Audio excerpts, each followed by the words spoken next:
to say this, but that Ferrari is useless. Yes. Later on in part 2, when these two have stopped dreaming up idiotic and irrelevant tests that it can't take part in, we shall see. We've got to tell everyone about our track. Yes, we have one. This is the sort of place where you can drive cars at speeds that you can do on the road, but only if you want to go to prison afterwards. What, like 38 miles an hour? Well, 39, maybe even 40 from time to time. Now, we were hoping that we could bring it round the world with us, like the tent, but unfortunately it's too heavy. And as you're about to see, too bitey.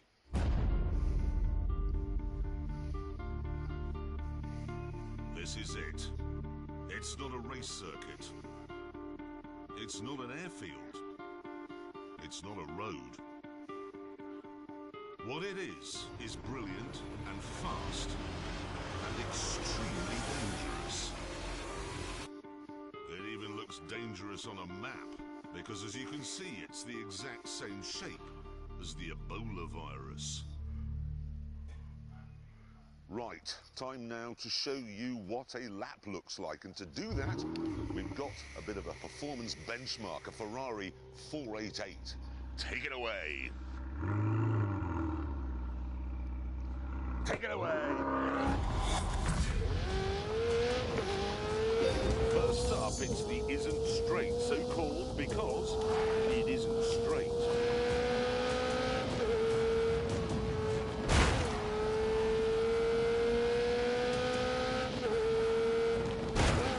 After the second right on the isn't straight, we're into your name here corner.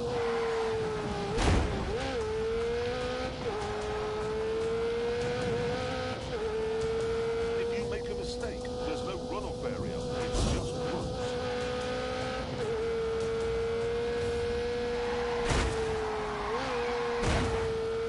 We've called this section Old Lady's House because it's right next to a house where an old lady lives.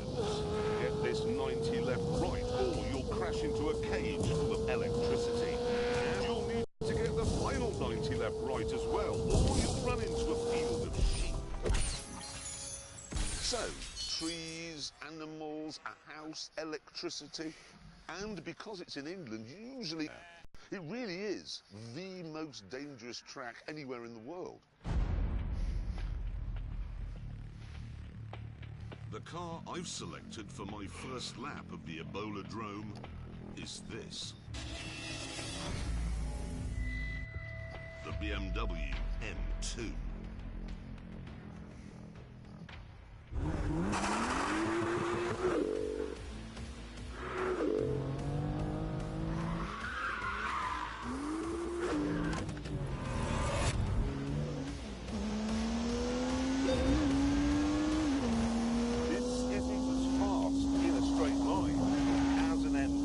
Everywhere else, it is better.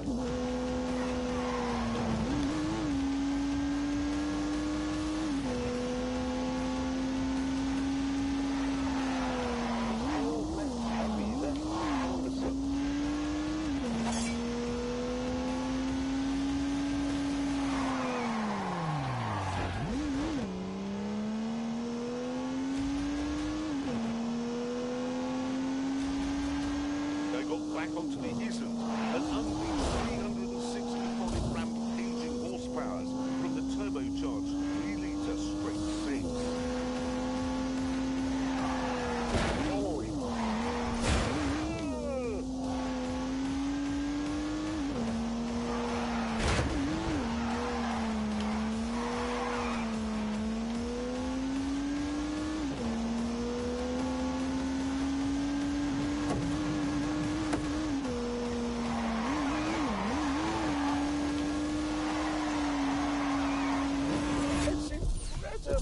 This track was designed to trip cars up. There are fast corners, slow corners, drifty corners, and bumps. It's hard on the tyres, it's hard on the brakes, it's hard on the engine. It's point and squirt and bark and yelp. It is vicious. But there is nothing here which has flummoxed the M2. This thing is an absolute masterpiece. Like I said, it is the best M car BMW's ever made. You may think it's mad to suggest the cheapest M car is the best, but look at it this way. This track is a lot cheaper than Silverstone, and I know which one I'd rather drive round.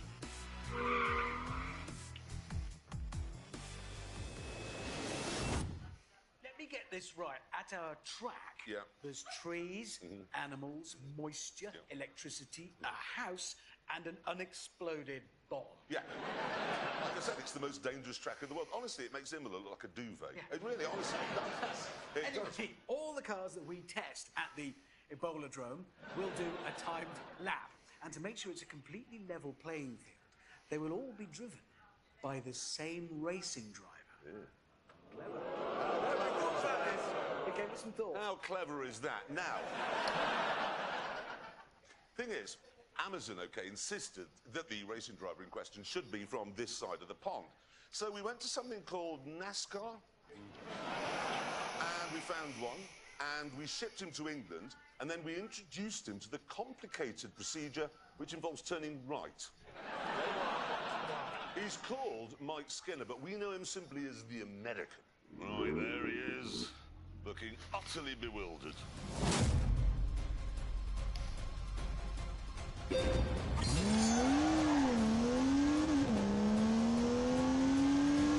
They skitter of a wheel spin, and immediately he's onto the isn't straight.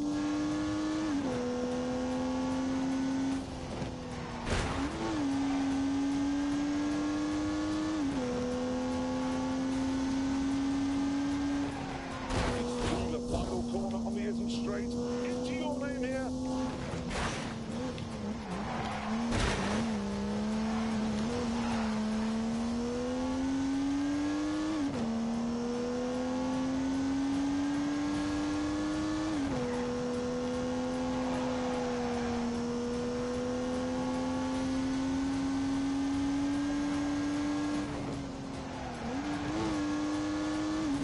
Okay, coming up to Old Lady's house. No turbo lag at all. And he hammers down the bumpy back straight towards substation.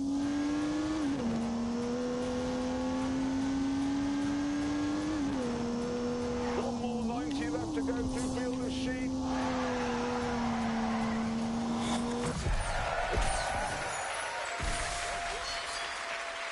There's the American.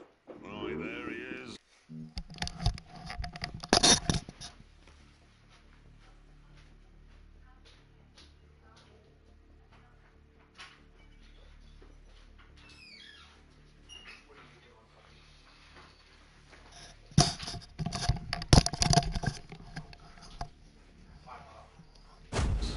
Looking utterly bewildered.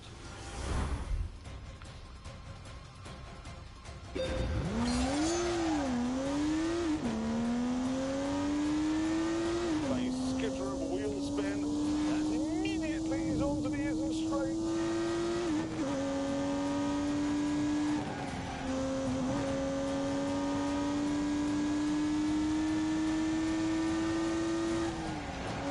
He's through the final corner on the isn't straight. Into your name here.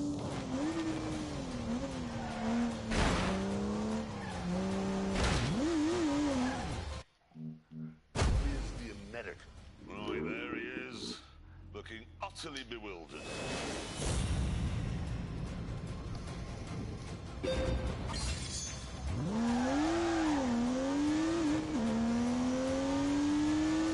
They skitter of a wheel spin, and immediately he's onto the isn't straight.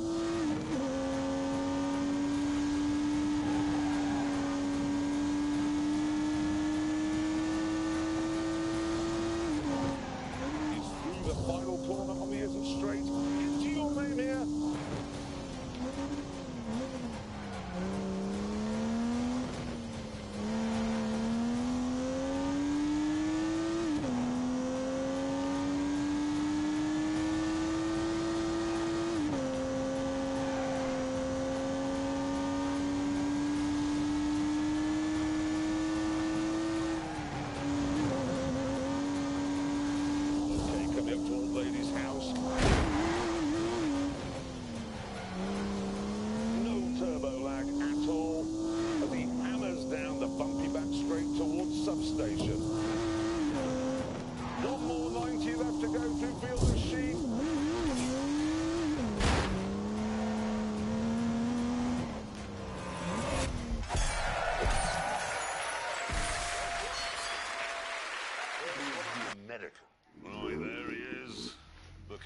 utterly bewildered.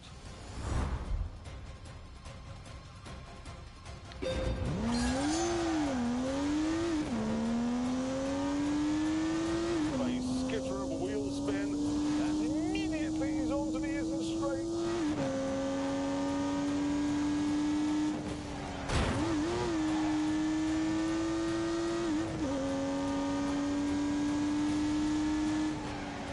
He's through the final corner on the isn't straight. Into your name here.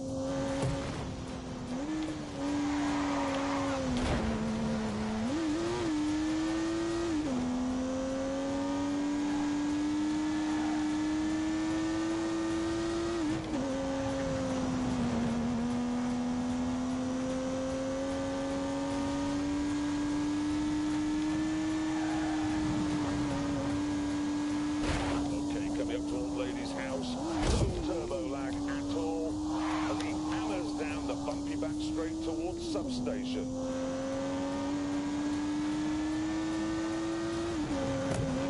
One more 90 left to go through field of sheep.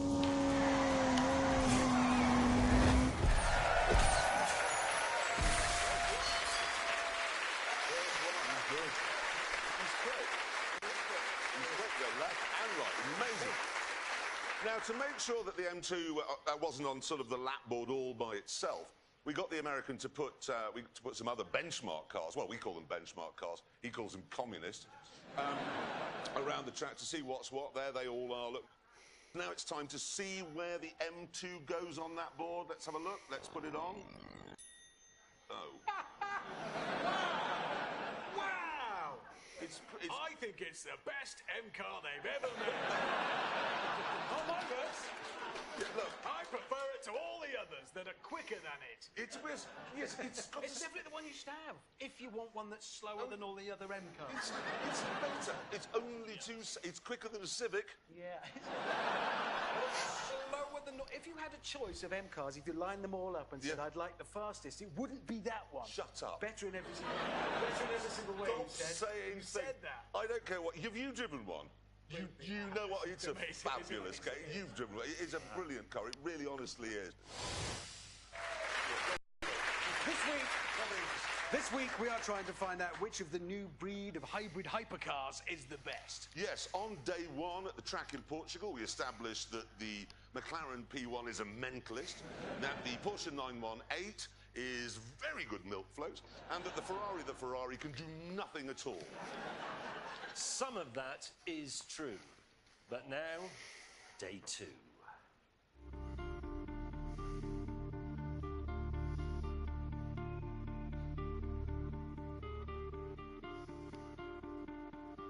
We began by lining up the three most exciting cars on the planet for the drag race of all drag races.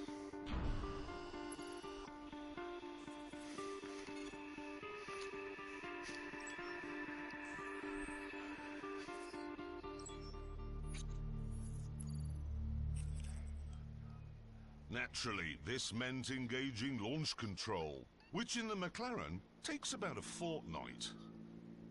I have to have the drivetrain in track mode, the aero package in sport mode so that the rear end squats when I set off and gives me more traction. I have to have the DRS button pressed with my thumb to keep the rear wing open, which reduces drag, obviously. Launch control in the Porsche, left foot on the brake, hard, right foot on the throttle, hard, light goes green, left foot off brake, ding! Launch button pressed for 2 seconds, left foot on brake, right foot on throttle. Press launch control, mash the throttle, within 4 seconds, release the brake. 3 seconds later, I have full boost, and I have to set off then within 3 seconds or the entire system disengages. I'm going to get this wrong, just so you know. I've got a lot to do in here.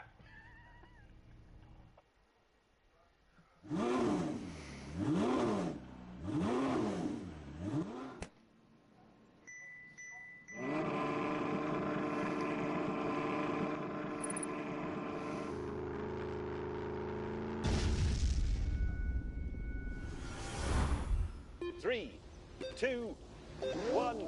That was very good. Away.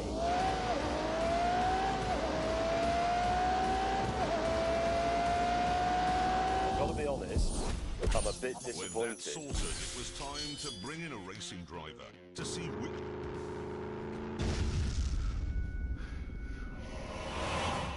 3, 2, 1.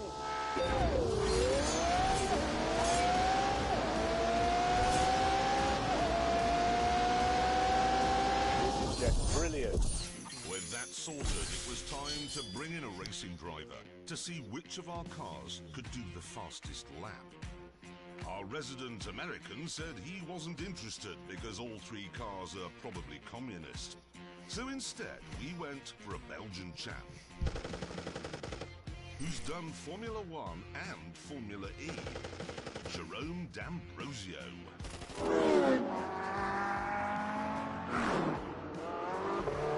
Jerome took the cars out to get a sense of how they handled.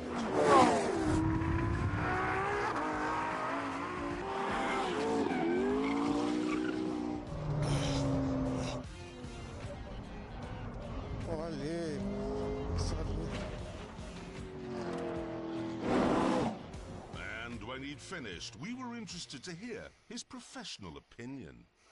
La McLaren, une voiture, je pense peut-être la plus difficile à piloter. Très facile de faire une erreur, et c'est vraiment une voiture de grand garçon. Il faut faire attention et donc pas facile de faire un tour. Je pense qu'elle est un peu moins efficace. At this point, word reached us that Jeremy was taking liberties with the subtitling machine. Donc c'est... So we moved on to the big event, the timed laps.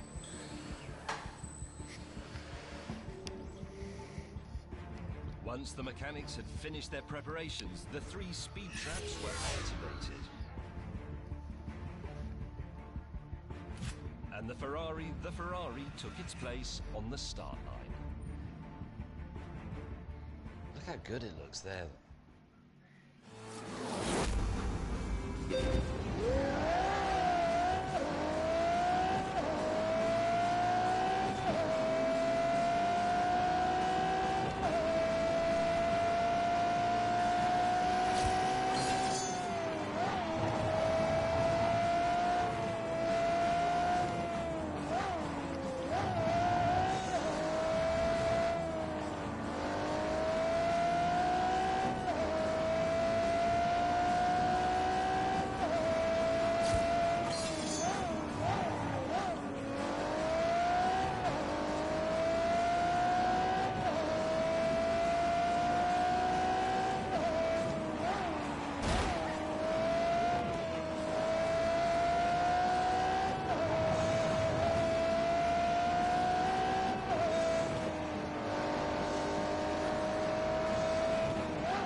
James, you want to go and get a cup of tea? Well, we've warmed the track. Next, it was the turn of the Porsche 918. How much faster will it go because of the stripes, do you think? Much.